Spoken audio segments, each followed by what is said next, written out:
నమస్కారం మాగల్ఫ్ న్యూస్ కి స్వాగతం। ప్రతిరోజు 6 దేశాల తాజా వార్తలు మీకు అందించబడుతున్నాయి।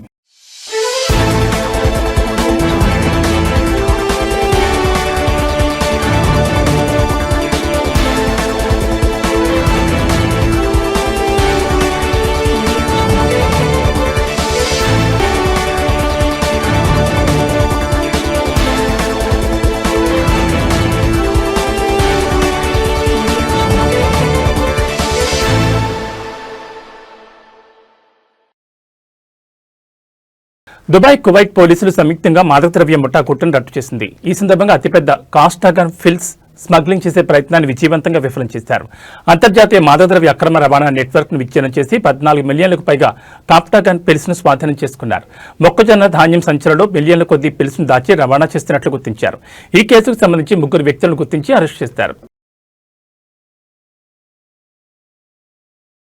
కువైట్ 65వ జాతీయ దినోత్సవం మరియు 35వ విముక్తి దినోత్సవాన్ని పురస్కరించుకుని న్యూఢిల్లీలోని కువైట్ ఎంబసీలో సెలబ్రేషన్స్ నిర్వహించారు। ఇందులో గుర్తింపు పొందిన అరబ్ మరియు విదేశీ మిషన్ల అధిపతులు ఇతర ప్రముఖ ప్రతినిధులు పాల్గొన్నారు। భారతదేశంలోని కువైట్ రాయబారి మిషాల్ అల్ షెమాలి మాట్లాడుతూ కువైట్ భారత సంబంధాలు ఇటీవల మరింత బలపడ్డాయని, వివిధ సహకార రంగాల్లో సంబంధాలు విస్తరించాయని పేర్కొన్నారు। ముఖ్యంగా పర్యాటక రంగంలో ద్వైపాక్షిక సహకారాన్ని మరింత బలోపేతం చేయడం యొక్క ప్రాముఖ్యతను భారత మంత్రి గజేంద్ర సింగ్ షెకావత్ హైలైట్ చేశారు। ఈ సందర్భంగా కువైట్ ప్రభుత్వానికి ప్రజలకు శుభాకాంక్షలు తెలిపారు।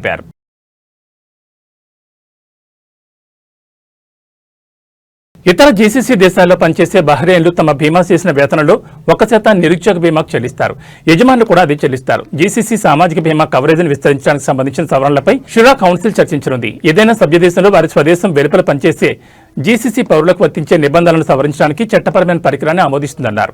ఈ నిర్ణయం బహ్రెయిన్ నిరుద్యోగ బీమా ఖాతాలోకి అదనపు నగదును పంపుతుందని, రాష్ట్ర బడ్జెట్పై, ప్రజా ఆదాయంపై లేదా పునరావృత వ్యయంపై ఎటువంటి ప్రత్యక్ష ప్రభావం చూపకుండా ఉంటుందని షురా కౌన్సిల్ కమిటీలు స్పష్టం చేశాయి। Bahrain free labour unions federation ముసాయిదా చట్టానికి మద్దతిచ్చింది। General federation of Bahrain trade unions ఈ బిల్లును కార్మికులకు మద్దతిచ్చే మరియు వారి హక్కులను రక్షించే సానుకూల దిశగా భావిస్తున్నట్లు భావిస్తున్నారు।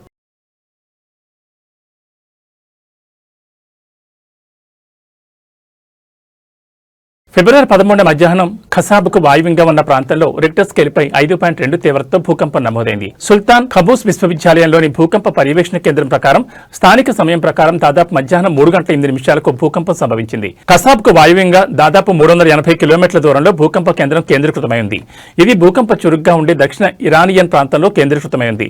భూకంపం 10 కిలోమీటర్ల లోతులో సంభవించిందని ప్రాథమిక డేటా తెలిపింది।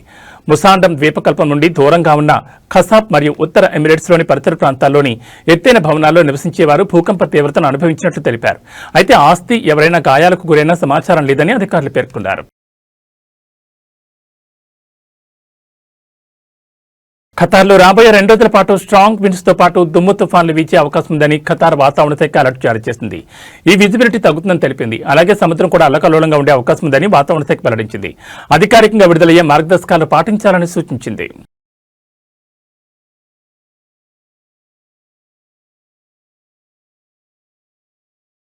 గాజా సంక్షోభాన్ని నివారించడంలో ప్రపంచ దేశాలు విఫలమయ్యాయని సౌదీ విదేశాంగ మంత్రి ప్రిన్స్ ఫైజల్ బిన్ ఫర్హాన్ స్పష్టం చేశారు।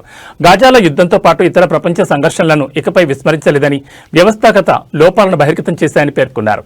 మ్యూనిచ్ భద్రతా సమావేశంలో breaking point the international order between reform and destruction అనే ప్యానెల్ సందర్భంగా ప్రిన్స్ ఫైజల్ ప్రసంగించారు। పాలస్తీనాలో హింస ఇలాగే కొనసాగితే గాజాలో ప్రస్తుత కాల్పుల విరమణను నమ్మదగిందిగా పరిగణించలేమని అన్నారు। తుపాకులు ఆగకపోతే అది కాల్పుల విరమణ కాదని అని అన్నారు। హత్యలు ఆగిపోయినప్పటికీ మరణాలు ఆగలేదని అని చెప్పారు। ఏదైనా తీర్మానం చివరికి పాలస్తీనియన్ల హక్కులను పరిరక్షించాలని ప్రిన్స్ ఫైజల్ స్పష్టం చేశారు। బందీలందరూ ఇప్పుడు బయటపడ్డారని, కాబట్టి ఇప్పుడు గాజాలోని పాలస్తీనియన్ల జీవితాలను చాలా మెరుగైన ప్రదేశంలోకి తీసుకురావడంపై దృష్టి పెట్టాలని అని అన్నారు।